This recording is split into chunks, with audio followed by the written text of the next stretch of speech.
Hello and welcome to this lesson on prestige in language. In this lesson, we will explore how vocabulary from certain languages carry prestige and why this happens. By the end of this episode, you'll understand how Chinese influences Japanese in a way similar to how Latin and Greek influence English. Why words of Chinese origin are considered more formal and prestigious than native Japanese words, and how prestige in language affects politeness and formality in speech and writing. Let's dive in.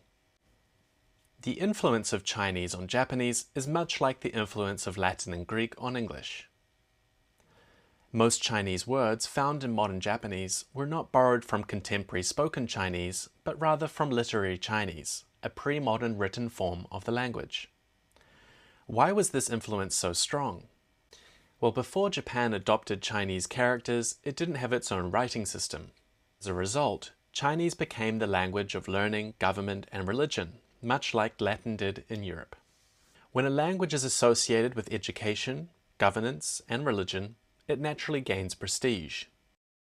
Just as Latin held authority in Europe, literary Chinese had authority in Japan.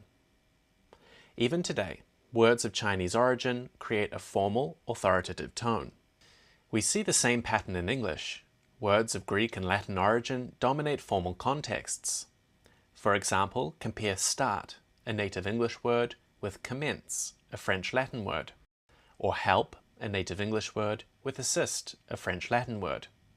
In Japanese, Kango are considered more formal and polite than native Wago. They are also stronger in the hierarchy of honorific language. For example, compare the Wago noun kotae and the Kango kaito, both meaning reply, or the Wago verb suwaru and the Kango verb chakuseki suru, both meaning to sit.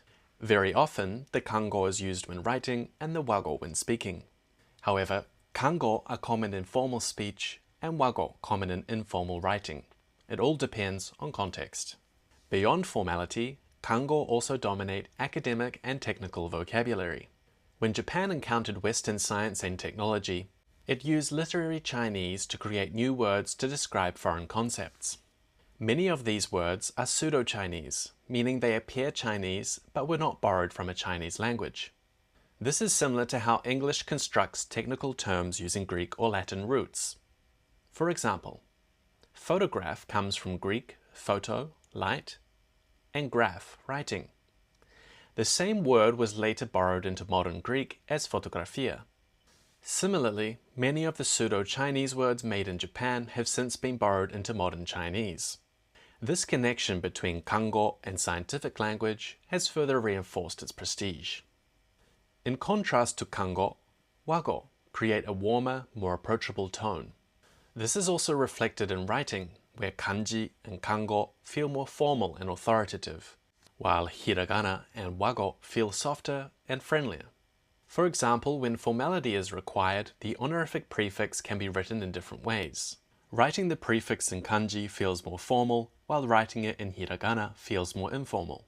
In everyday speech, Wago are often preferred because they feel more informal and intimate. To summarize, Chinese origin words carry a formal, authoritative tone in Japanese, much like Latin and Greek words do in English. Wago create a softer, more personal feel, making them preferable in casual speech. And writing systems also affect tone, with kanji feeling more formal and hiragana more informal. Understanding prestige helps us make better choices in communication, whether we want to sound formal and authoritative or approachable and warm. In the next lesson, we will learn to use Wago and Kango verbs to make the respectful adding form. Thanks for watching and see you there.